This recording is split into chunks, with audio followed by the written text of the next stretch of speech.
कि मुझे इस संसार में भेजा है तो मुझे उसी व्यवस्था में रहने दो। और मैं निवेदन आप लोगों के मध्य में कर दूं, जब तक व्यक्ति सत्य के साथ वो जिस रित की बात कर रहे थे, जो रित शब्द वेदों में आया है और कई मंत्रों में हम बोलते हैं रितम च सत्यम च, अर्थात रित वो है जो कभी बदलता नहीं है, अटल है।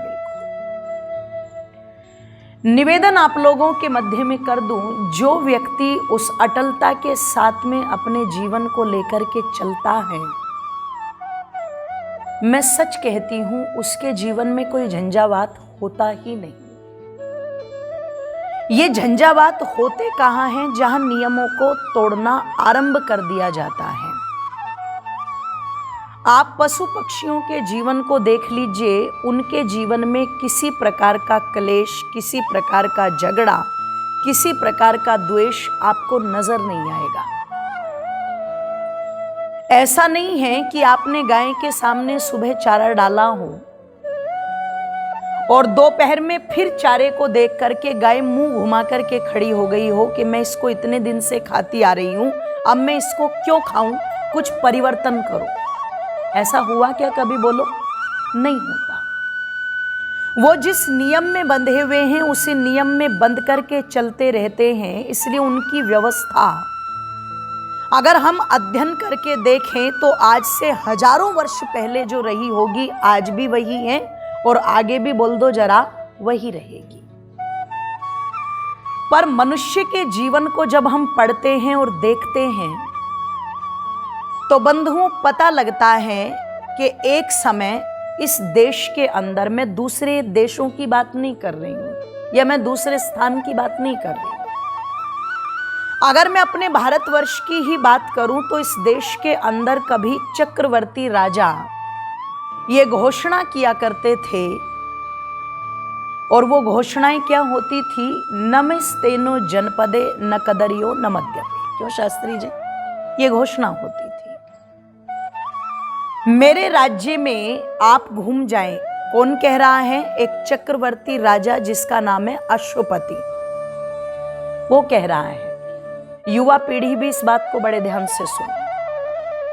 वो कह रहा है कि मेरे संपूर्ण राज्य में आप घूम जाइए, आपको एक भी चोर नहीं मिलेगा। ध्यानपूर्वक सुनिएगा।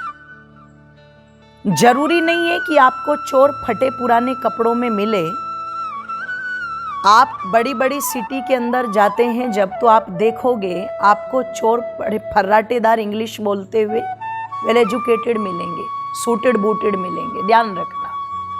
और मैं समझती हूँ शायद फटे कपड़ों वाले जिनके पैरों में चप्पल नहीं, वो ज़्यादा चोरी करेंगे तो रोटी की कर लेंगे, थोड़े बहुत पैसे की कर लेंगे। पर बड़ी बड़ी चोरियाँ, बड़े बड़े धांधलेबाजी जो आज चल रही हैं वो लोग कर रहे हैं। ध्यान रखना, जो जनता की नज़र में बड़े स्पष्ट बनते हैं, बड़े अच्छे बनते हैं। तो एक चक्रवर्ती राजा कह रहा है पूरे राज्य में आप घूम जाइए, एक भी चोर नहीं मिलेगा, एक भी जुआरी नहीं मिलेगा, एक भी शराबी नहीं मिलेगा, एक भी मांस खाने वाला व्यक्ति नहीं मिलेगा, एक भी अनपढ़ नहीं मिलेगा, एक भी मूर्ख नहीं मिलेगा और एक भी व्यभिचारी पुरुष नहीं मिलेगा। माने कि वो कह रहा है कि मेरे इस राज्य के अंदर जो घटना हाथरस में हुई है वो घटना नहीं होती। जो घटना, ध्यान रखिएगा, 12 के अंदर हुई है बिहार में, वो घटनाएं नहीं होती। जो राजस्थान के अंदर हुई हैं वो घटनाएं मेरे देश के अंदर नहीं होती।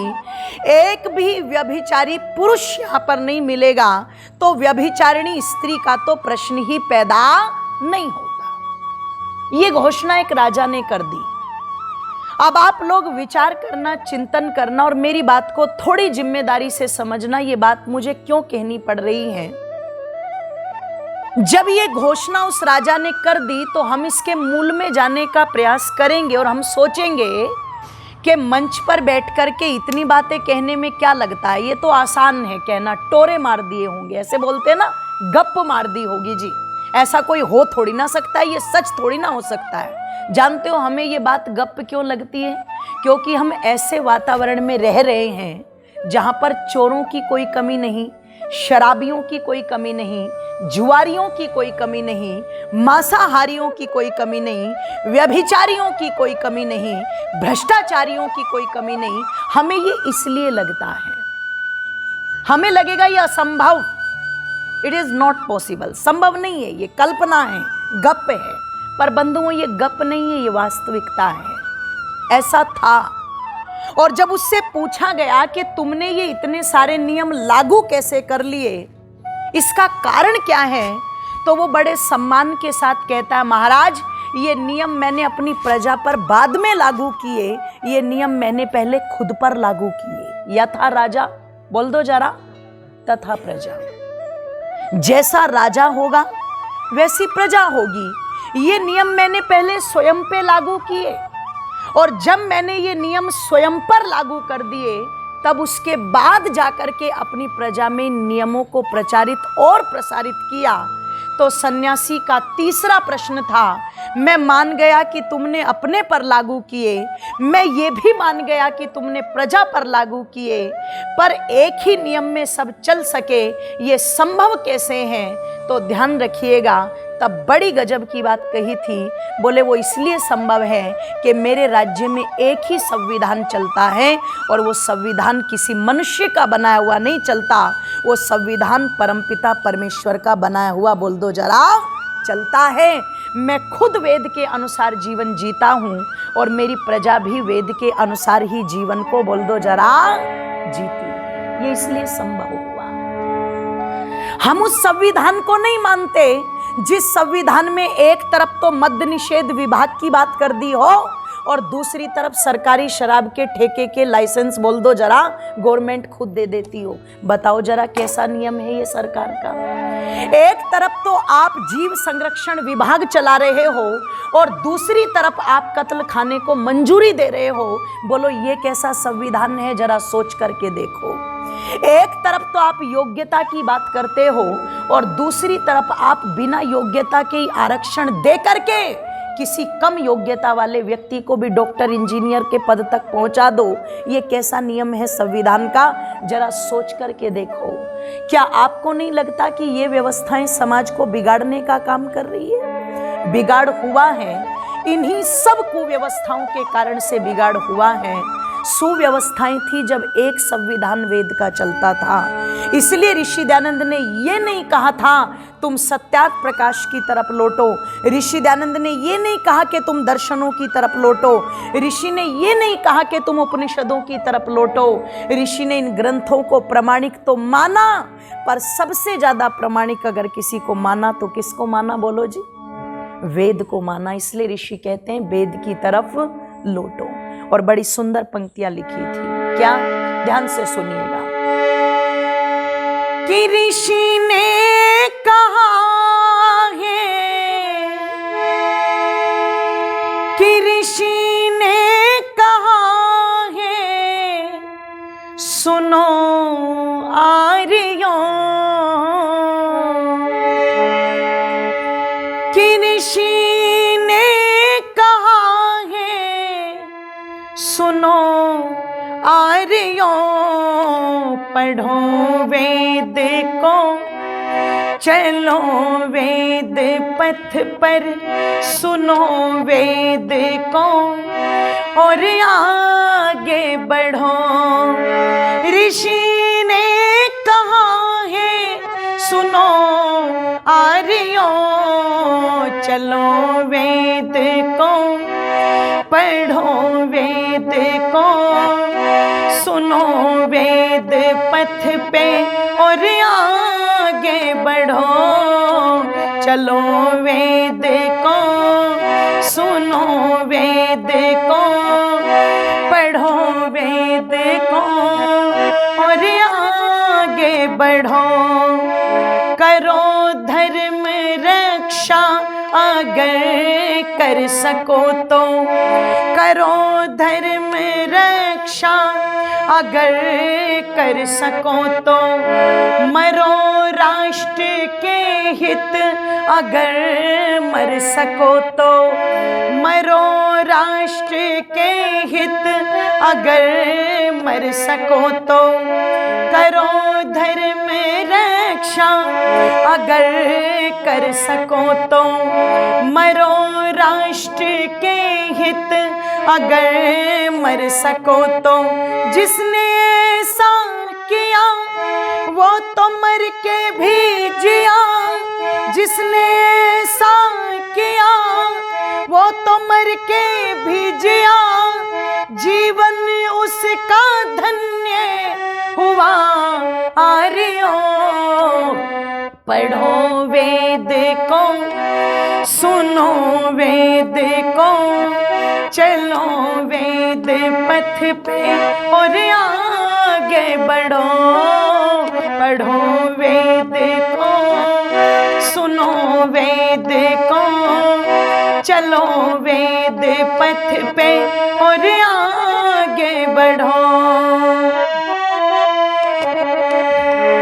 हो निर्बल भी धर्मात्मा से डरो तुम, हो निर्बल भी धर्मात्मा से डरो तुम, और बलवान पापी से भय मत करो तुम, और बलवान पापी से भय मत करो तुम।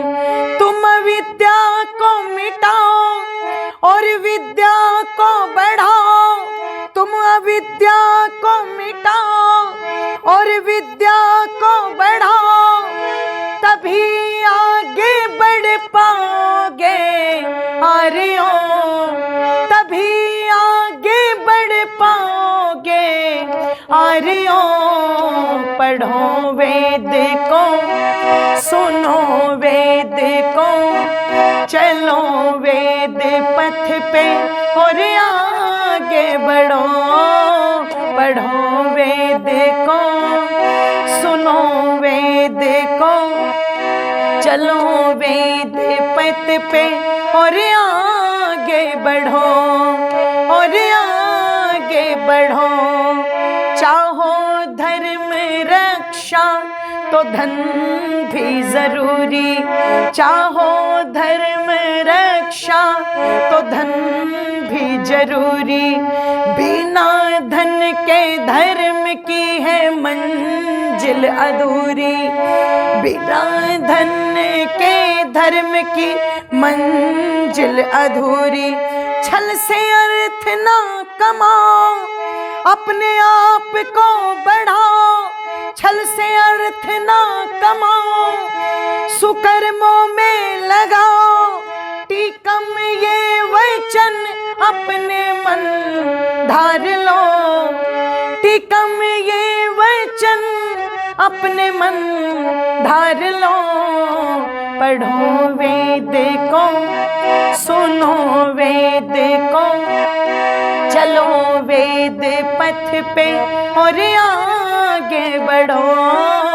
पढ़ो वेद को, सुनो वेद को, चलो वेद पथ पे और आगे बढ़ो।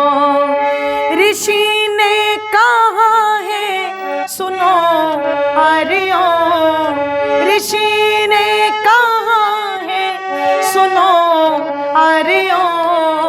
पढ़ो वेद को, सुनो वेद को, चलो वेद पथ पे और आगे बढ़ो।